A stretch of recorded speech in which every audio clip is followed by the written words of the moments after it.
I'll go look for the YouTube link.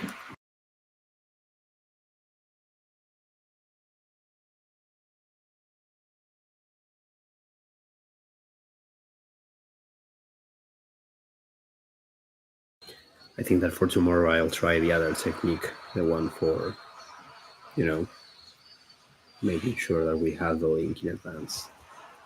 It's an everyday thing, but at least I don't have to wait until it's available.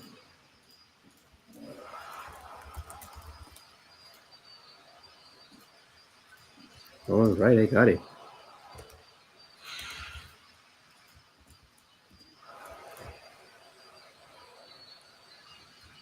Cool. I think that we can start with the updates. Thomas, do you want to go first? Yeah, sure. Last Friday, I was working on adding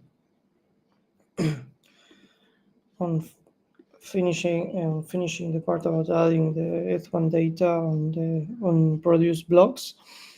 Now I'm working on actually uh, downloading new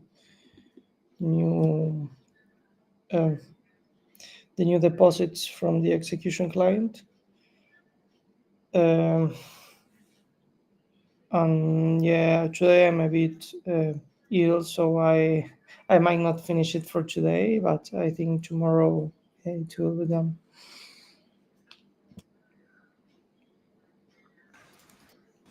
All right. If you if you don't feel very well, feel free to take the day off. But you already know that, so yeah. Thanks for the updates. The next one is Martin. Yeah, hello everybody. So on Friday, I was trying to call the execution client to start a new payload building process, and then finishing it. I had some trouble because at some point the execution client was complaining that the the head block I was passing was too old. Um, so I wasn't able to get to the bottom of that, but I did change some things, and then I was able to do that successfully. So I want to get to the bottom of why we were passing like old blocks before. But I'm also like working on parsing the result and having a proper execution payload. And I think with that we would have a basic block proposal, if I'm not mistaken. Well, besides the deposits part, which quite exciting. So I'll try to wrap this up today so that we have a basic thing working. That sounds awesome. Congrats for the progress on that. The next one is Gaston. Yes, on Friday I was working in on our SST library. I was debugging our hash root calculation. I recently found a bug about how were we calculating the roots of byte list, but it's still not working. So I will be working on that today.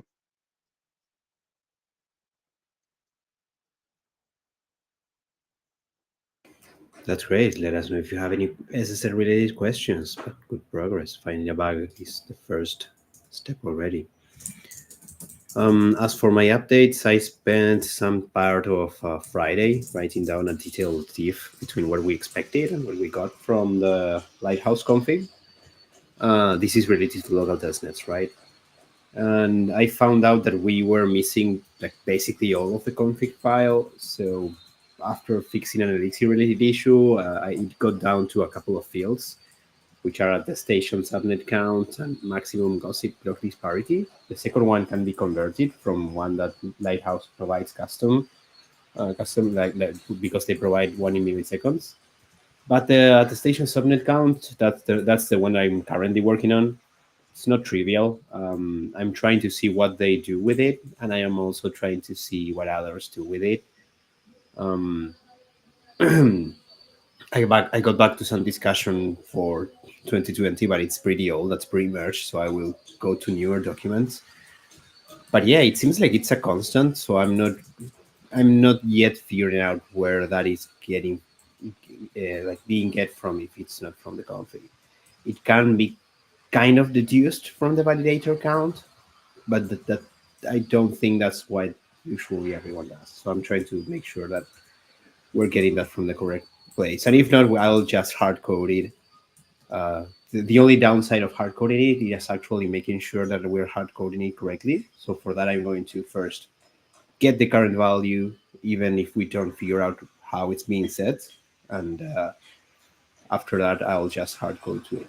I'm trying to first figure out at least where they are setting it. So yeah, if I finish that today, then I'll be able to finish my PR for the local testnet integration, and that's it. I hope that I get finished for with that today. Do we have that's my updates? Do we have any other comments or questions?